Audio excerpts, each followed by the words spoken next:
विद्यालय टाढा भएका कारण आफूले पढ्न पाएनन्। 45 सालमा 45 रुपैयाँको पिउनको जागिर गर्थे। आफू जस्तै पढ्न नपाउने अवस्था नआओस् भनेर जग्गा किनेर स्कुल बनाइदिए। कतिमा किन्नु भएको थियो त्यति बेला यो जग्गा? यो 2001 रुपियाँ यसको मूल्य हो। खास आफै पैसा हाल्नु भएको छ? आफैले किने हो। सल्यानका 85 वर्षीय बिजुली प्रसाद सेजुवालको प्रेरणादायी कथा। बाटै नै बटुवा विद्यार्थी जसलाई तिर्खा लाग्छ उसैले खाने हो। सल्यानको शारदा नगरपालिका 4 साहिला कम्दका बिजुली प्रसाद सेजुवालको कथा कालजयी छ, जसको महत्त्व कहिल्यै घट्दैन। 85 वर्षको उमेरमा हिँडेका उनी आजको भौतिकवादी युगका लागि एउटा अमूल्य उदाहरण हुन्, जसको जीवनको हरेक श्वास सेवाका लागि समर्पित छ। उमेरले डाँडा काटे पनि उनको मनको संकल्प र आत्मिक ऊर्जा युवा अवस्था जस्तै जोसिलो छ। सूर्यले पहिलो किरण नफ्याक्दै बिहानको ठिक 5 बजे नै उनी आफ्नो ओछ्यान छोड्छन् र आफ्नो पहिलो काम व्यक्तिगत नभई सामूहिक हितमा लाग्छन्। उनी आफ्नै घर अगाडिको पुरै सडकमा झाडु लगाएर टोललाई सफा राख्छन्, जसले गर्दा अरू छिमेकीलाई पनि सरसफाइको प्रेरणा मिलोस्। बिजुली प्रसादको मानवीय प्रेमको प्रकाष्ठ त्यसबेला देखिन्छ जब उनी घर माथिको पिपलको चौतारीमा पुग्छन्। बाटो हिँड्ने बटुवालाई तिर्खाउन नपरोस् भनेर उनी दैनिक रूपमा 1 घैटो पानी भरेर चौतारीमा राख्छन्। बटुवालाई पानी राखेपछि उनको गन्तव्य छेउकै श्री ज्ञानोदय आधारभूत विद्यालयतिर सोझिन्छ। उनी विद्यालयको परिसर र कक्षा कोठामा समेत झाडु लगाएर सफा गर्छन्।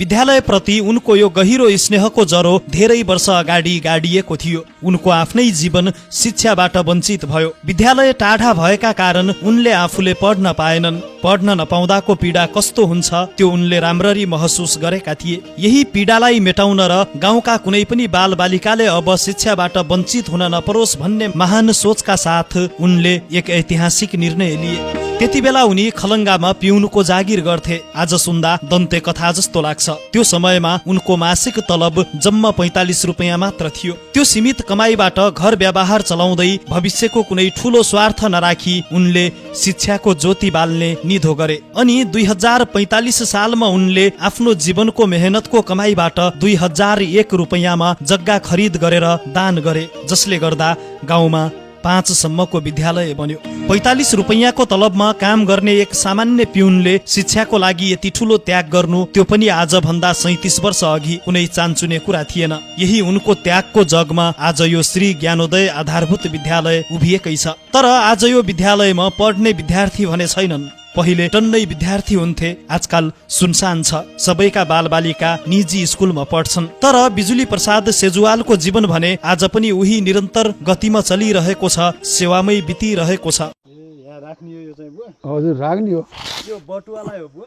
बाटै नै बटुवा विद्यार्थी जसलाई तिर्खा लाग्छ उसैले खाने हो। त्यो धर्मशाला हो यो त। बिहान कति बजे उठ्नुहुन्छ बुवा? बिहान महिलाहरूले ढोका नपत्तै उठिन्छ। यो बाटो पनि बढार्नु? हजुर बाटो बढाल्ने यो सबै बाटो उता घरती, कहिले त यता ठाडो बाटो पनि बढाल्छु, कहिल्यै हुन्छ। स्कुल यही हो? हजुर स्कुल यही हो। यिनी केरा पनि मैले रोप्यो। यो सन्तला भयो, त्यो रिठो भयो, यो पिपल छ, यहाँ पिपल भयो। यो हो जर्मनी भवन। यो के हो भने 2 लाखको हो यो भवन। स्कुलको विषयमा अलिकति कुरा गरौँ न। कसरी स्थापना भयो स्कुल, कसरी गर्नु भएको थियो? यो के अरे पहिला त अब जग्गा थिएन। घर किनेपछि घरेली हुने हो। अब घरेली छैन भने घर कहाँबाट हुन्छ? अनि पहिला जग्गा किन्यो। जग्गा किनेपछि यो सबै जनताले सर्वदान गरेका हुन्। यो माथेर हालेको टिन मरिजमान श्रेष्ठले दिनुभएको हो। प्रधानमन्त्री हुनुहुन्थ्यो ऊ बेला। अनि के अरे यहाँ खरको छानो थियो। हजुरले नै जग्गा किनेर बनेको है यो स्कुल? हजुर जग्गा किनेर बनेको हो। त्यो कति सालमा भयो? साइनबोर्ड लेखेको होला। 2045 सालमा स्थापना भएको रहेछ। साइनबोर्डमा लेखेको छ। त्यो 45 सालमा कसरी सोच आयो यहाँ विद्यालय बनाउन पर्छ? यो सोच कसरी आयो भने प्रभा श्रेष्ठ भन्ने को उसमा घरमा शिक्षा शाखा बसेको थियो। उसले के अरे दुईवटाको बिचमा स्कुल स्थापना गर्ने भन्ने कुरो भयो। त्यहाँबाट प्रभा श्रेष्ठ महिला अधिकृत हुनुहुन्थ्यो। त्यहाँबाट उहाँ माझगाउँमा एउटा हिलेगौरा बन्नेमा खानेपानी टङ्की गराइदिनु भयो। अब एउटा कोठा छ स्कुलको अब साइलेगम्दमा बनाउने भन्ने प्रस्ताव गर्नुभएको छ। यहाँ माझगाउँमा त अब त्यो जग्गा त निःशुल्क दिने भन्ने कुरो विष्णुप्रसाद बस्नेत भन्ने हाम्रो जेठान हुनुहुन्छ, दिन्छु भन्नुभयो। यहाँका माले मानेनन्। नमानेको खण्डमा त्यहाँबाट नहुने जस्तो अवस्था आएछ।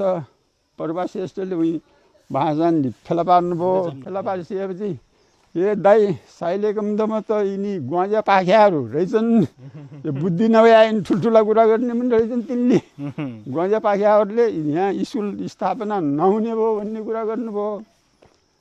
तपाईँले मलाई तपाईँका घरतिर लामाचौतारामा धारो थियो, तर पानी भर्न हामीलाई नदिने पिउनलाई। हामी हजुर पिउन हुनुहुन्थ्यो त्यति बेला? केमा स्कुलमै? नै घरेलुमा थिएँ। घरेलु थियो नि कपडा बुन्ने, तीमा थिएँ। त्यहाँबाट सिलाइ कटाइ नकर्मी सिकर्मी काट्ने सबै थियो त्यसमा। त्यहाँबाट त्यहाँबाट बाटोमा भेट भयो र अब कोटा थियो। दुईवटाको वडामा एउटा स्कुल स्थापना गर्ने कोटा छ। त्यो हाम्रो जग्गा मिलेन भन्ने कुरो भयो र मैले भने तपाईँले मलाई ग्वाजा पाखे भन्नुभयो, म ग्वाजा पाखे पनि होइन, घमण्डी मान्छे पनि होइन। तर तपाईँले किन ग्वाजा पाखे भन्ने त मलाई सुनाउने। हुन त ग्वाजा पाखे घमण्डी अरू हुनन् गाउँले हुन् भन्ने भइसकेपछि ल तपाईँलाई भन्यो भने दाइ तपाईँले आँट्या त हुन पनि सक्छ होला भन्ने दुईजना त्यो शिक्षा शाखा कर्मचारी थिए, आएका थिए। यो जग्गा यहाँ त ठुलो देउताउ थान थियो, बर्माउ थान थियो। योदेखि यतापट्टि बर्माउ थान हो। त्यहाँबाट जग्गा मैले नाफेर किन्ने भनेको जग्गा उता मात्रै हो। त्यहाँबाट त्यो गोसालाई थाहा रहन्छ यो तिम्रो पनि जग्गा रहेछ, तिम्रो पनि जग्गामा त बराबर उसले किता काट्ने भनिदियो। बराबरै काट्यो त उता एग्रो पनि बाह्र आने यता पास भइगयो मेरो नाउँमा, बाँकी उको जग्गा उतै छ। त्यति भइसकेपछि ऊ गऱ्यो। मै यहाँ सर्वदान लाग्यो एउटा। कतिमा किन्नु भएको थियो त्यति बेला यो जग्गा? यो 2001 रुपियाँ यसको मूल्य हो। खास आफै पैसा हाल्नु भएको छ? आफैले किने हो। आफैले त्यो गोसालाई उसले भन्यो भने 50 रुपियाँ उठाइकन यो जग्गा किन्ने कुराकानी गाउँलेले गर्यो। प्रस्ताव राख्यो, बैठक थियो। ती पिमलाल गएर 50 रुपियाँ उठाउन कसैले देला, कसैले दियो। जग्गामा दिन्न भनिदियो उसले गोसाले।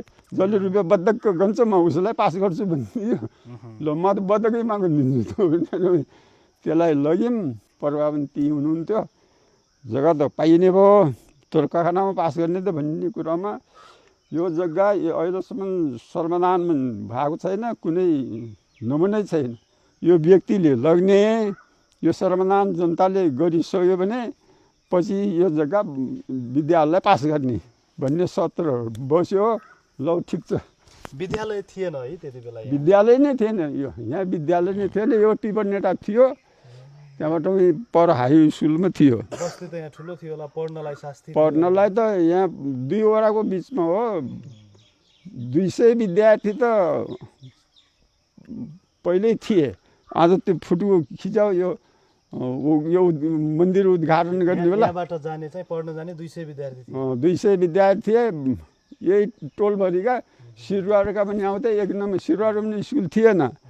सिरुवारमा यहाँ आउँथे सबै पर्यटक। किम्रेचौर भन्ने यहाँका परेका कोही एउटा त मास्टरै भइसकेको छ। एउटा पारी उको छोरो यहीँबाट फर्स्ट कोही ऊ। त्यति बेला त 2000 जुटाउन पनि त मुस्किल पर्थ्यो होला मान्छेलाई? समस्या थियो त। 2000 का नाउँ 2 रुपियाँ पाउनु पनि गाह्रो थियो। तलब कति थियो तपाईँको त्यति बेला? 45 रुपियाँ त हो। स्केल 45 हो। 45 रुपियाँ तलबको बेलामा 2000 मा जग्गा किन्नु भयो तपाईले, त्यो पनि सार्वजनिक कामको लागि, विद्यालय सार्वजनिक कामको लागि। सबैले पढुन्, यो विद्यालय भनेको त यो उज्यालो टुकी बाले आँखा उगार्ने हो, सबैको आँखा उग्री हुन्थ्यो, के पैसा भन्नु त ठुलो होइन भन्ने कुराले आँट गरे हामीले, नतरी कहाँ हुन्थ्यो। अब कार्यालय सही भन्ने त एउटा अब लास्टै हो, कमजोरी अवस्थाको मान्छे हो, त्यसले यति आँट लगाउनु त धेरै ठुलो कुरा हो। त्यसरी भयो, यिनी भयो भने त गाउँलेले गराउन्, बले झुट्टा कुरा गर्नु हुन्न। यो भने जर्मनीले 2 लाखमा बनाएको हो, यो टोयलेट के अरे उसबाट पऱ्याएको हो, खानेपानीबाट पऱ्याएको हो। अहिले पनि हजुरको दैनिकी बिहानै उठेर विद्यालय सरसफाइ गर्ने यहाँ? नै, अहिले त अब यहाँका गाउँलेले के भन्यो भने यहाँ विद्यालय व्यवस्थापन समिति विद्यार्थी थोरै छन्, मेरो बेइज्जती भइसक्यो, म अब विद्यालय व्यवस्थापन समितिको काम गर्दिनँ मैले भन्ने। यो गाउँलेलाई सबैलाई बोलाउँदाखेरि कसैले पनि मन गरेन, आँट गर्न सकेन। यो बड्डाले त भोलि त अध्यक्ष भयो भने त हाम्रो स्कुल भयो भने त यसले बेइज्जती गर्छ भने ठर गरिया छन्। बेइज्जती गर्छु भने तकमा सबै पाएको ठाउँमा 1 नम्बर आयो, स्कुल यस्तरी तलतिर गयो भने त खतम भइगयो भन्ने कुरो भएर गरिदिनु। पछि हाम्रो जेठो छोराले म गर्छु भनेर 13 छोराछोरी यहाँ पढ्दैन, यो स्कुललाई जाने जो दान दिने हो भने मात्रै के अरे अध्यक्ष हुन पाइन्छ भनेर 5000 रुपियाँ चन्दा दियो, स्कुलको खातामा जिम्मा भयो, अनि मात्रै अध्यक्ष हुन पाएको हो। अहिले हाम्रो जेठो हुने छोरो छ, यहाँ गाउँलेले के भन्छन् भने यो त यसको पुरा दायित्व रहेछ, बाले छोड्छ, छोरो टक्रिन्छ भन्ने फेरि गाउँलेले मलाई कुरा सिक्ने भए। त्यस्तो अवस्थामा पनि कुरा गरिरहेका छन्। अब गाउँले कुरै छोडिदिउँ। अब यिनी त जस्तो बुवा अब पहिला यत्रो 2045 सालमा स्थापना हुँदा हजुर यो गाउँ समाजमा यो विद्यालयले त कति अफिसर जन्मायो, कति शिक्षक कति अफिसर पनि छन्। अहिले अब विद्यालयको अवस्था, अब यस्ता सरकारी विद्यालयको अवस्था खस्किदो छ दिन? हजुर छ छ। के लाग्छ बुवा त्यो पहिलाको यो सिनारी? अहिले के हो भने नेपाल सरकारले बनाएका जुन यिनी शिक्षकहरू छन्, यिनको सरकारले तलब दिएको छ, तिमीले के गर्न सक्छौ भन्ने गाउँलाई दबाइरहेका छन्। त्यही भएर लापरवाही भयो, फेरि नजिकमा बोर्डिङ पनि भयो र यस्तो अवस्थामा आएको। म अहिलेपछि यहाँ विद्यार्थी छैन, यिनी मास्टर ढिलो आउँछन् भन्छु हेडमास्टरलाई, अरू कोही बोल्दैन, यो बड्डो आँसु नाइकिन रुया होला भन्छ, हेड मास्टरले पढाउने भनिरहेका छन्। बराबर कति छन् यहाँ विद्यार्थी? अहिले त छैनन्। अहिले छैन विद्यार्थी, शिशुमा छन्। एउटा अब बाहिर विदेश कता लोग्ने गए भने 2टा विद्यार्थी पारिवारिकबाट आउँछन्, 2टा विद्यार्थी यता तलबारबाट आउँछन्। अहिले भनौँ 6-7 जना छन् नि, त्यस्तै छन्, त्योभन्दा बढी जहाँ कुनै समय 200 बढी विद्यार्थी हुन्थे स्कुल। 200 विद्यार्थी त भएकै हुन्, तर यो मन्दिर गर्ने बेला यहाँबाट लाइन लाग्यो विद्यार्थी। हाम्रा घरमा कापी किताब विद्यार्थीलाई बाँड्ने कार्यक्रम थियो, यहाँबाट लाइन लाग्यो, टप्पै घरै गएका छन्, घरै पुग्थे, त्यति विद्यार्थीको लाइन थियो भने त अहिले त यो सब नै एकदम सबना नै विभिन्न भइसकेको जस्तो छ। अर्कै लाग्छ क्या यो सोच्दाखेरि, यो जिन्दगी बेकार रहेछ भन्नेमा पुगिसकेको छ। हजुरलाई त धेरै संस्थाहरूले सम्मान नि गराएर रहेछ नि? सम्मान गरेको छ। कहाँबाट पाउनु भयो नि सम्मान? धेरै ठाउँबाट पाउँछ। मैले अस्ति मात्रै तल मसान घाटमा हजुर शिलालेखमा टोयलेटमा नाउँ लेखायो हुनाले 5005 रुपियाँ दिएको छु। ए पुरस्कार नि पाउनु भयो? पुरस्कार पाइनै दिएँ मैले। तपाईँले चाहिँ त्यहाँ दिनुभएको? दिनुभएको छ मसान घाटमा। भनेपछि अहिले पनि समाज सेवामा यताउति पैसा चाहिँ दिने या गर्ने तपाईँको दैनिकी चलिरहेछ त्यसरी?